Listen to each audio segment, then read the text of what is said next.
வணக்கம். என்ன செய்தியை பார்க்க போறோம்னு கேட்டீங்கன்னா, அதிமுக இரண்டாக உடைந்தது. இப்போ எடப்பாடியார் கட்சியை கைப்பற்ற வேண்டும். அதுக்கு தான் முத்தான 3 விஷயங்களை நான் இந்த வீடியோவில் சொல்ல போறேன். ஏன்னா சமூக வலைதளத்தை போய் பார்க்கும்போது எடப்பாடியாருடைய உழைப்பு எப்பேற்பட்டது தெரியுமா அப்படின்னு சொல்லிட்டு, ஜெயலலிதா அவர்கள் இறந்ததிலிருந்து 2026 எலெக்ஷனை சந்தித்தது வரைக்கும் எடப்பாடி பழனிசாமி எவ்வளவு உழைச்சிருக்காரு, கட்சிக்காக என்ன பண்ணிருக்காரு அப்படின்னு சொல்லிவிட்டு பட்டியலிட்டு கொண்டு இருக்கின்றார்கள். இப்பேற்பட்ட மனுஷனை கட்சி விட்டு தூக்கிட்டு கட்சியை நீங்க கைப்பற்றலாம் என்று நினைக்கிறீங்களே, இதெல்லாம் நியாயமா இருக்குமா அப்படின்னு சொல்லிட்டு நிறைய பேரும் எடப்பாடி பழனிசாமி கட்சிக்காக செஞ்சது என்ன தெரியுமா அப்படின்னு சொல்லிட்டு இருக்காங்க. ஆனால் கட்சி இப்ப 2ஆ உடைஞ்சு போச்சு. கட்சியை கைப்பற்ற எடப்பாடி பழனிசாமி என்ன பண்ணணும் அப்படின்னு யாருமே சொல்லல. அதனால நான் சொல்ல போறேன், ஸ்கிப் பண்ணாத பாருங்க. அதற்கு முன்பாக இதுவரைக்கும் நம்ம சேனலை நீங்க சப்ஸ்கிரைப் பண்ணலன்னா மறக்காம சப்ஸ்கிரைப் பண்ணிக்கிட்டு கொஞ்சம் சப்போர்ட் பண்ணுங்க. எடப்பாடி பழனிசாமி கட்சியை கைப்பற்ற வேண்டும் என்றால் முத்தான 3 விஷயங்கள் செய்யணும். முதல் விஷயம், நம்பிக்கை தளர்விடக்கூடாது. ஏன் தெரியுமா? இன்னைக்கு கட்சியை கைப்பற்ற போறோன்னு என்று சொல்லிட்டு கட்சியை 2ஆ உடைச்சிருக்காங்க தெரியுமா? அவங்க ஒன்றும் சசிகலா கிடையாது, அவங்க ஒன்றும் டிடிவி தினகரன் கிடையாது, அவங்க ஒன்றும் பன்னீர்செல்வம் கிடையாது. ஏன்பா அவ்வளோ பெரிய ஆளுகளா சசிகலாவும் டிடிவி தினகரனும் பன்னீர்செல்வமோ அப்படின்னு சொல்லிட்டு நீங்கள் கேட்டீங்கன்னா, அவங்களுக்காவது அவங்க சமூகத்தினுடைய வாக்குகள் கொஞ்சம் இருந்தது, அவங்க சமூகத்தினர் அவங்களுக்கு ஆதரவாளராக இருந்தார்கள், கொஞ்சமேனும் அவங்களுக்கெல்லாம் வாக்கு வங்கி இருந்தது. ஆனால் இன்னைக்கு எஸ்பி வேலுமணி அவர்களுக்கு, சிவி சண்முகத்துக்கு, சி விஜயபாஸ்கர்களுக்கெல்லாம் என்ன வாக்கு வங்கி இருக்கிறது? எந்த கட்சிக்கு போனாலும் சரி பன்னீர்செல்வம் ஜெயிக்கிறாரு.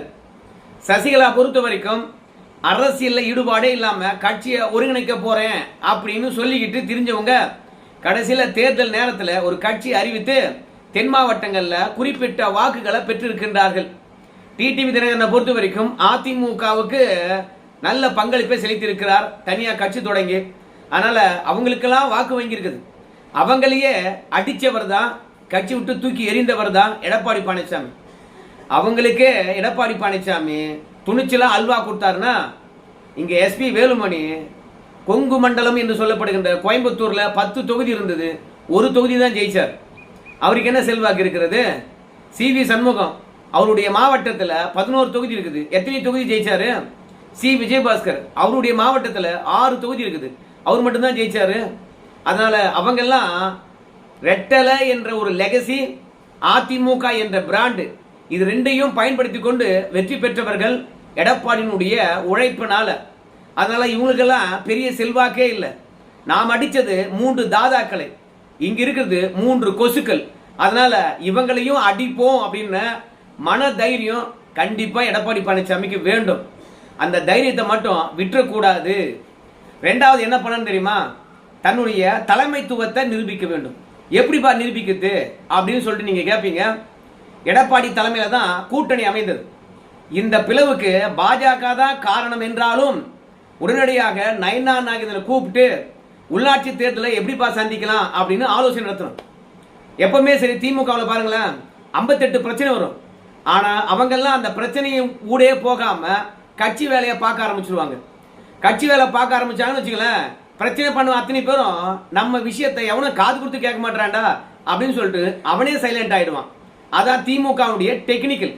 2வது, ஊடகத்துல பெருசாகாத அளவுக்கு செய்தியை பார்த்துக்குவான் திமுக காரன். அப்படி செய்தி பெருசாகுதுன்னா அதை விட பெரிய சம்பவம் என்ன செஞ்சு அந்த செய்தியை மறைச்சிடுவான். அதே மாதிரி தான் எடப்பாடி பழனிசாமியும். அன்புமணி கூப்பிட்டா வரப்போறாரு, ஏப்பா உள்ளாட்சி தேர்தலில் ஒன்னா சேர்ந்து சந்திக்கலாமா, வாப்பா நயனா நாகேந்திரன் என்னப்பா சொல்றீங்க, மீண்டும் கூட்டணி தொடரலாமா?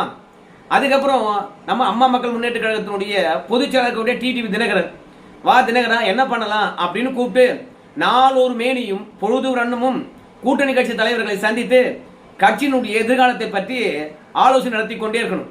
பிரிந்து சென்றவர்களை பொறுத்த வரைக்கும் தன்னுடன் போட்டி போடுறதுக்கோ, 2வது நான் தான் கட்சியை கைப்பற்ற போறேன் என்று சட்ட போராட்டம் நிகழ்த்துவதற்கோ எடப்பாடி தயாரா இல்லைன்னு தெரிந்த பிறகு நிச்சயமா பிரிந்து சென்றவர்களும் யோசிப்பாங்க. 2வது, கட்சி வழக்கம் போல செயல்பட்டால் கட்சி நிர்வாகிகளும் கட்சி தொண்டர்களும் எடப்பாடி பின்னாடியே நின்றுவாங்க, யார் பக்கம் போகவே மாட்டாங்க.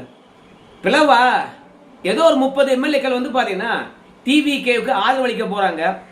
ஆதரவளிச்சுன்னா லீமா ரோஸ் மூலமாக 300 கோடி கொடுத்தாங்க.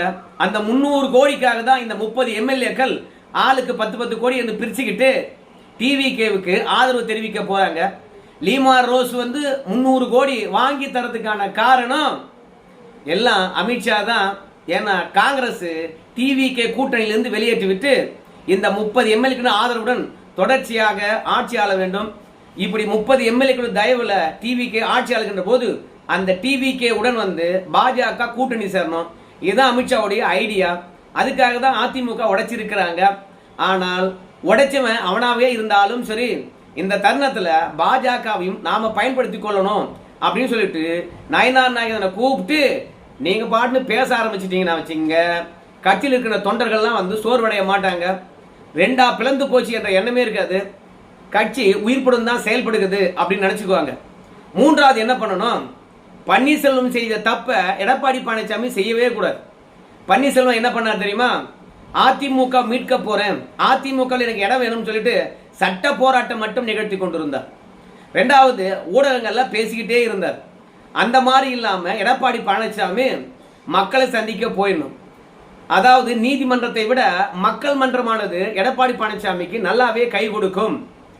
ஜெயலலிதாவா அல்லது ஜானகியா என்று சொல்லுகின்ற போது மக்கள் மன்றத்தை தான் ஜெயலலிதா அவர்கள் நாடினார்கள். கட்சியே ஜானகி பக்கம் போனா கூட மீண்டும் அந்த கட்சி ஜெயலலிதா கிட்ட தான் வந்தது. அதனால எடப்பாடி பழனிசாமியை பொறுத்த வரைக்கும் நீதிமன்றத்தை நாடுங்க, ஆனா அதை விட மக்கள் மன்றத்தை நாடுங்க. நம்ம பன்னீர்செல்வம் அவர்கள் கட்சி விட்டு நீக்கின பிறகு எடப்பாடி பழனிசாமி மக்கள் மன்றம் போனார். நிர்வாகிகளை வச்சுக்கிட்டு கட்சியை வலுவா வழிநடத்திக்கிட்டே போனார். அப்படி மக்கள் மன்றத்தில் போய் எடப்பாடி பழனிசாமி தன்னுடைய செல்வாக்கை நிரூபித்ததன் காரணமாகத்தான் ஊடகம் கூட ஏப்பா 4 வருஷம் ஜெயிலில் இருந்துட்டு வந்து அடுத்த 4 வருஷம் வீட்டில் சும்மாவே உட்காந்துக்கிட்டு கட்சிக்காக எந்த பங்களிப்பும் செய்யாம சசிகலா அவர்களை பொறுத்த வரைக்கும் என்னை கட்சியில சேர்த்துக்கணும்னு சொல்றாங்களே, இது நியாயமா? எடப்பாடி பழனிசாமி 1000 போராட்டங்கள் நடத்தி மக்களிடையே அதிமுகவை செல்வாக்குள்ளதா மாத்தி வச்சிருக்காரு, உழைச்சிருக்கிறாரு. கட்சிக்கு உழைக்காம வந்து எனக்கு பொதுச்செயலாளர் பதவி வேணும் அப்படின்னு சொன்னா யாரு கொடுப்பாங்க? அதனால சசிகலா பொறுத்த வரைக்கும் என்ன கட்சிக்காக உழைச்சாங்க, ஜெயலலிதா இறந்த பிறகு அவங்கெல்லாம் கட்சியிலே சேர்க்கக்கூடாது அப்படின்ற ஒரு நல்ல கருத்தானது எடப்பாடி பழனிசாமிக்கு ஆதரவாக வந்தது. அதே மாதிரி தான் பன்னீர்செல்வம் நீதிமன்றத்தை நாடினவர் எடப்பாடி பழனிசாமி வந்து கட்சி வளர்த்திருந்தா எனக்கு இந்த பதவி வேணும்னு அடம் பிடிச்சிட்டு நிப்பாரா? பன்னீர்செல்வம் கட்சி விட்டு நீக்கின பிறகு கட்சியுடைய வளர்ச்சிக்கு என்ன பண்ணாரு? இல்ல கட்சியினுடைய பெயர் கெட்டு போக கூடாதுன்னு சொல்லிவிட்டு இல்ல அமைதியா இருந்தாரா? ஜெயலலிதா அவர்கள் கட்சி விட்டு நீக்குகின்ற போது எல்லாரும் அமைதியா தானே இருந்தாங்க.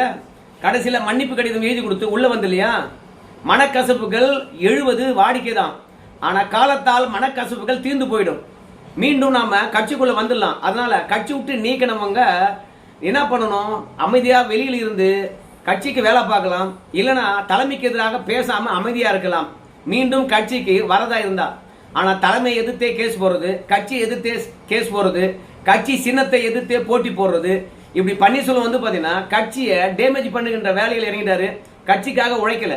அதனால தான் எல்லாரும் கேட்டாங்க, 2.5-3 வருஷம் நம்ம பன்னீர்செல்வம் அவர்கள் கட்சிக்காக எதுவும் செய்யாம என்னை கட்சியில சேர்த்து விடுனா டெல்லி கூட வந்து பாத்தீங்கன்னா யோசிக்கும்.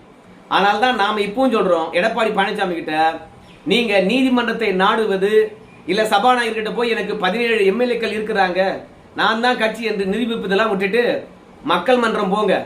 உங்களுக்கு நிர்வாகிகள் ஆதரவா இருக்காங்க, தொண்டர்கள் ஆதரவா இருக்காங்க. இன்னைக்கு சபாநாயகர்கிட்ட போய் முறையிடுவதை விட நேரடியா வந்து எடப்பாடி தொகுதியில் போய் மக்களை சந்தித்து நன்றி சொல்ல ஆரம்பிச்சிருங்க. தமிழ்நாடு முழுவதும் நன்றி சொல்லிட்டு போங்க. ஒரு சுற்றுப்பயணம் போங்க. இந்த கட்சி பலவீனமாகவோ இல்ல பிரிவினை ஏற்பட்டிருக்கின்ற தருணத்தில் தமிழகம் முழுவதும் ஒரு சுற்றுப்பயணம் போங்க. உங்களுக்கு இருக்கக்கூடிய தொண்டர்களுடைய எழுச்சியும் உங்களுக்கு இருக்கக்கூடிய நிர்வாகிகளுடைய ஆதரவையும் இந்த பிரிந்து சென்றவர்கள் இல்ல கட்சியை பிரித்து கொண்டு செல்ல நினைக்கின்றவர்கள்லாம் உங்களுடைய வலிமையை தெரிந்து கொள்வார்கள். பிறகு கட்சியை உடைத்தது தப்பு, மீண்டும் எடப்பாடி கிட்டே தஞ்சம் அடையணும் அப்படின்ற எண்ணம் அவங்களுக்குள்ள வந்துடும். வலிமையை நிரூபிக்க வேண்டும் என்றால் மக்கள் மன்றம் தான் சரியானதா இருக்கும். வீட்லையும் முடங்கக்கூடாது. ஏன்னா சபாநாயகர்கிட்ட போயிட்டு எடப்பாடி பழனிசாமி எனக்கு 17 எம்எல்ஏக்கள் ஆதரவு இருக்குன்னு சொல்றாரு. நீ 17 எம்எல்ஏ வச்சிருந்தாலும் இல்ல 47 எம்எல்ஏ உங்க கூடவே இருந்தாலும் சபாநாயகரால் என்ன முடிவெடுக்க முடியும்? சபாநாயகரை பொறுத்த வரைக்கும் நடுநிலையா செயல்பட்டார்னா தேர்தல் ஆணையம் யாரை பொதுச் செயலாளராக அங்கீகாரம் செய்திருக்கிறதோ, யாரு ரெட்டலையில கையெழுத்து போறதுக்கு அங்கீகாரம் பெற்றவர் இருக்கின்றார்களோ அவர் தான் அதிமுக. அவங்கள தான் அதிமுக எம்எல்ஏக்களுடைய குழு தலைவராக அங்கீகாரம் பண்ணுவேன் அப்படின்னு சொல்லலாம். ஆனா பிரிந்து சென்றவர்கள் 300 கோடி ரூபாய் வாங்கிக்கிட்டு டிவிகேவுக்கு ஆதரவளிக்க போயிருக்காங்க. அதுவே 30 எம்எல்ஏக்கள் போயிருக்காங்க. அந்த பக்கம் மக்கள் பிரதிநிதிகள் அதிகமா இருக்கின்ற காரணத்தினால ஏற்கனவே டிவிகேவுக்கு தான் ஆதரவா நாங்க போறோம் என்றதுனால நிச்சயமா 30 எம்எல்ஏக்கள் யார் பக்கம் இருக்குதோ அவங்க தான் அதிமுக. அதுல யார் தலைமையில எம்எல்ஏக்களை வழிநடத்த போறாங்களோ அவங்க தான் அதிமுக எம்எல்ஏக்கள் குழு தலைவராக சபாநாயகர் அங்கீகாரம் பண்றதுக்கான வாய்ப்பு இருக்குது. அதுக்கப்புறம் நீங்க சட்ட போராட்டம் நிகழ்த்துவீங்க, தேர்தல் ஆணையம் போவீங்க. எடப்பாடி பழனிசாமி அதெல்லாம் நீங்க தொடர்ச்சியா செய்கின்றதை செய்யுங்க. ஆனால் களத்துக்கு போங்க, மக்களை சந்திங்க, சுறுசுறுப்பா இருங்க, சோர்ந்து விடாதீர்கள். இன்னைக்கு உங்களுக்கு பிறந்த நாள்னு சொல்றாங்க, நான் உங்களுக்கு பிறந்த நாள் வாழ்த்து சொல்றேன். அதோட சேர்த்து முத்தான 3 ஐடியா கொடுத்துருக்கேன். முதல்ல பன்னீர்செல்வம், சசிகலா, டிடிவி தினகரன் மாதிரி வலிமையான ஆட்கள் அல்ல, இன்னைக்கு உங்களை எதிர்க்கக்கூடியவங்க. இவங்கெல்லாம் கொசு, அவங்கெல்லாம் யானை. அதனால யானையே அடிச்ச நீங்க மனம் தளராதீங்க. ரெண்டாவது, கூட்டணி கட்சிகளை கூப்பிட்டு பேசுங்க. உங்களுடைய ஆளுமை என்னன்னு தெரியும். அவங்க பக்கம் கூட்டணி கட்சிகள் யாரும் போல உங்களை நாடி வந்திருக்காங்கன்னா நீங்க தான் அதிமுக என்று உறுதியாகும். மூன்றாவது, நீதிமன்றத்தை நாடுவதை விட மக்கள் மன்றத்தை நாடுங்க. உங்களுடைய செல்வாக்கும் உங்களுக்கு இருக்கக்கூடிய ஆதரவும் பிரிந்து சென்றவர்கள் தெரிந்து கொள்வார்கள். கட்சி அவர்கிட்ட தான் இருக்குதா, அவர் விட்டு நம்ம போகக்கூடாதான்னு சொல்லிட்டு நிச்சயமா உங்க பின்னாடியே இருப்பாங்க. அதனால எடப்பாடி பழனிசாமி இதுவரைக்கும் கட்சிக்கு என்ன பண்ணார் என்பதை விட இனிமே என்ன பண்ண போறார் என்ற விஷயத்தை நீங்க களத்தில் இறங்கி காட்டுங்க. அப்பதான் எல்லோருக்கும் ஒரு பயம் பிறக்கும். எடப்பாடி இல்லைன்னா எப்படா வெற்றி பெறது என்ற எண்ணம் வரும். அதனால ஆரோக்கியமான ஆலோசனை சொல்லியிருக்கிறேன். நான் முன்னவே சொன்னேன், எடப்பாடி பழனிசாமி நம்மளை கொஞ்சம் கவனிச்சு விடுப்பா, நம்ம ரொம்ப ஏழ்மையா இருக்கிறோம் அப்படி தேர்தலுக்கு முன்பாகவே சொன்னேன். நீங்க கேட்கவே இல்லை. இப்போதாவது நல்ல ஆலோசனை தந்திருக்கிறேன், கவனிக்கலாம் பரவாயில்ல. இந்த ஆலோசனை எடுத்துங்க. என்ன சொல்றதுங்க? நன்றிங்க.